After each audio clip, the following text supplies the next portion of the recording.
Mais c'est beaucoup d'émotions, c'est la reconnaissance du travail qui a été fait durant cette année, consacré vraiment au vin de Porto, à la magie de cette grande région du Douro, et de pouvoir profiter pleinement du titre maintenant qui a été acquis aujourd'hui, et voilà, d'être le futur ambassadeur des vins de Porto.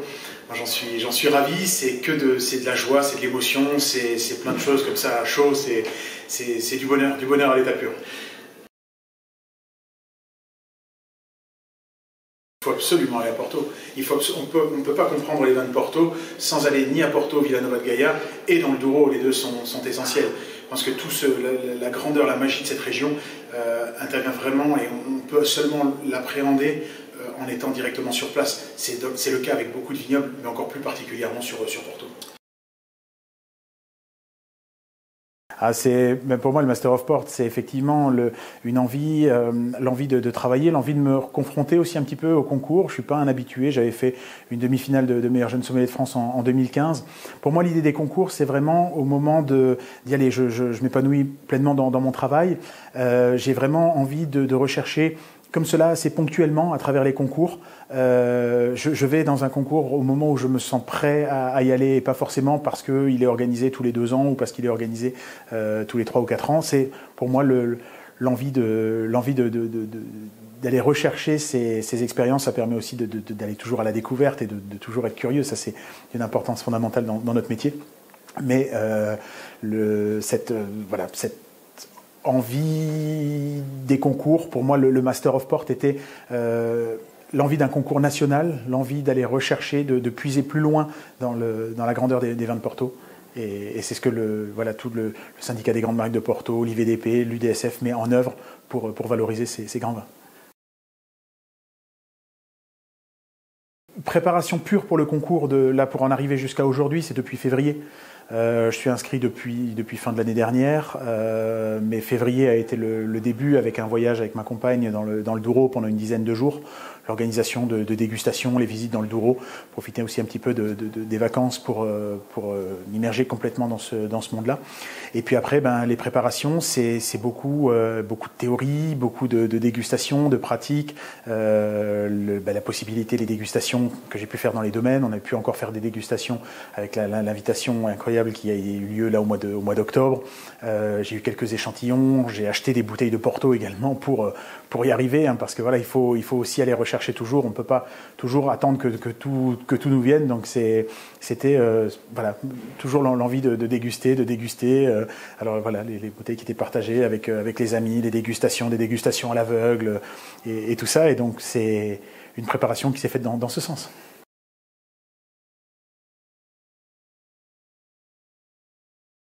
Mais déjà, il y a cette puissance du terroir, cette puissance de la région. On le sent, quand on est dans le Douro, on sent cet effet de grandeur, aussi rural soit-il. On sent quand même cette puissance dans cela, et ça se retranscrit dans les vins. La sucrosité, la douceur, l'alcool qui sont présents dans ces vins en font aussi des vins qui peuvent être un petit peu plus difficiles à apprécier, à conseiller, à déguster. Et pourtant, si on arrive à faire alors, je vais utiliser le terme d'abstraction. On ne peut pas en faire abstraction parce que ça fait partie intégrante de ces vins. Mais en tout cas, il faut aller au-delà de ça, parce qu'on se rend compte qu'il y a beaucoup d'accords qui sont possibles avec les vins de Porto, et la grandeur, la puissance de ces vins est forcément est là.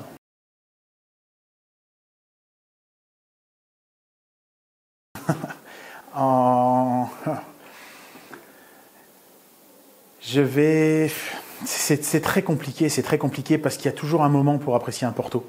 Je veux pas citer de marque, je veux pas citer de style, parce que pour moi on peut avoir un moment où on va avoir envie d'un blanc en extra dry, comme c'était le cas tout à l'heure en attendant les résultats. J'avais cette envie de fraîcheur, donc c'est un que j'ai pu déguster à ce moment-là. Il y a des moments où on va forcément apprécier le caractère un petit peu plus gourmand, plus fruité, cet aspect plus croquant d'un rubis. Parfois on va préférer les fruits secs, la complexité, les aromatiques sur des vieux tawny.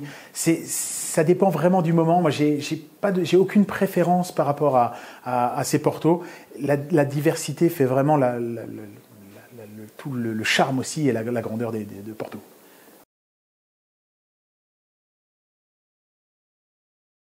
De la demi-finale. Toutes les épreuves étaient très intéressantes dans leur style parce que il y avait à chaque fois quelque chose de très différent de ce qu'on peut retrouver. Il n'y avait pas le questionnaire, c'était très ouvert. C'était des épreuves qui étaient assez rapides quand même sur l'écrit. Je crois que l'épreuve la plus longue a duré 15 minutes. Donc, ce sont des choses qui s'enchaînent. C'était une belle rotation, une belle succession d'épreuves. Après, voilà, je suis peut-être un petit peu moins sensible à l'art. Si je devais sûrement m'en souvenir à travers ces épreuves, voilà, c'est peut-être celle qui m'a le moins inspiré.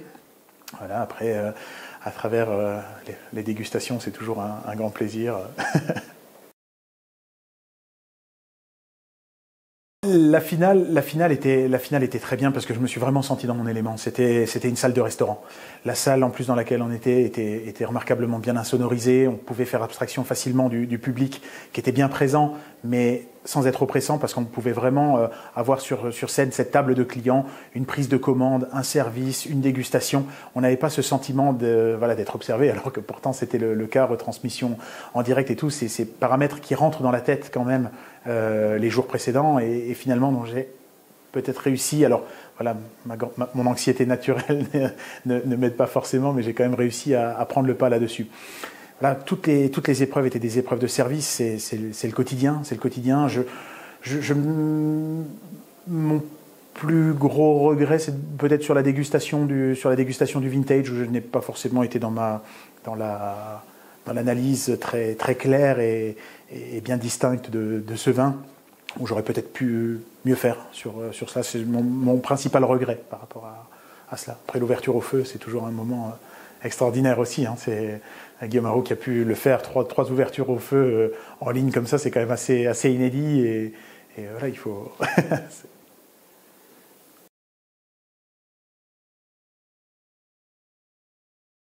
Je reviendrai quand je serai prêt, quand j'en aurai envie. Je fais vraiment ce concours par... j'arrive pas à faire les choses je veux pas faire les choses à moitié. Là, je me suis beaucoup investi cette année sur le Master of Port, à déguster beaucoup de Porto. Je vais pas dire que j'en ai oublié le reste, mais j'ai quand même beaucoup travaillé dans ce sens sur Porto. Donc, je ne sais pas si la présentation à un éventuel meilleur sommelier de France l'année prochaine n'est pas un peu prématurée. Je ne sais pas. La décision se prendra dans les prochains jours. Je ne peux rien affirmer ou confirmer. Voilà, ça sera dans une suite, mais je ne sais pas encore laquelle. Et si ce n'est pas l'année prochaine, peut-être que vous me retrouverez dans 2 ou 3 ans au meilleur sommelier de France.